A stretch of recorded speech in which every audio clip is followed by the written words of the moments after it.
Well, I was born in Luxembourg. My parents came over from the US. They met in New York, and were both musicians and studied in Europe, and eventually ended up in Luxembourg. We only stayed there for a few months after I was born. Then we went to France, and eventually then to Germany again. And from then on, I constantly moved back and forth between the US and Germany. Painting as a medium became interesting to me, I guess, in my late teens or early 20s, when I discovered how broad the spectrum of oil paint was, how flexible that way of working is. And you can paint very thinly with oil paints, and you can also paint very thickly, so that it almost has a sculptural nature.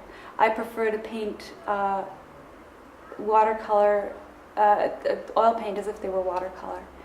And that's the medium that is most immediate to me and most comfortable for me. And drawing has continued on. I went from pencil to ballpoint pen, and I really love ballpoint pen because it has this irreversible nature to it that as soon as I make a mark, I can't remove that mark anymore. And I really like that because it keeps me on my toes, it keeps me focused. Significant about my work is that the colors are very reduced. I have a very reduced palette, only about 3 colors. I like that because it takes away the whole aspect of juggling a bunch of colors at once. And it lets me focus on elements that I really want to emphasize. If I have like one little red spot, it's much more significant when the rest is very tonal. It helps me focus on the actual subject I'm portraying instead of having colors distracted from that.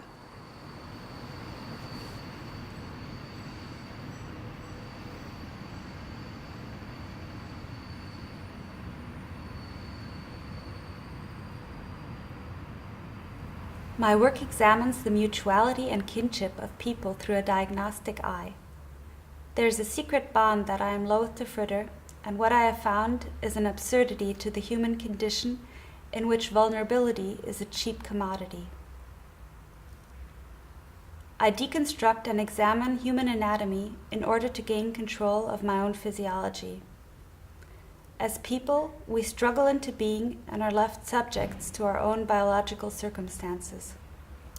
It is often the case that the context of artwork be cut into small, swallowable pieces for the viewer.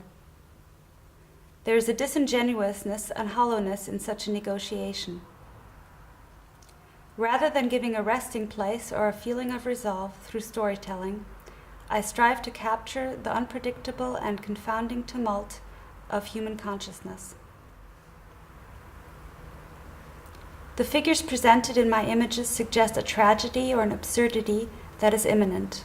It is the viewer who must then humanize or condemn the subject, and ultimately foresee a future for the subject based on psychological nuance. My work, at its crux, preys on the credulous nature of the honest and eager, and provokes a sense of unease. I communicate to my viewers the willingness to please versus the capriciousness and possibility of corruption by others.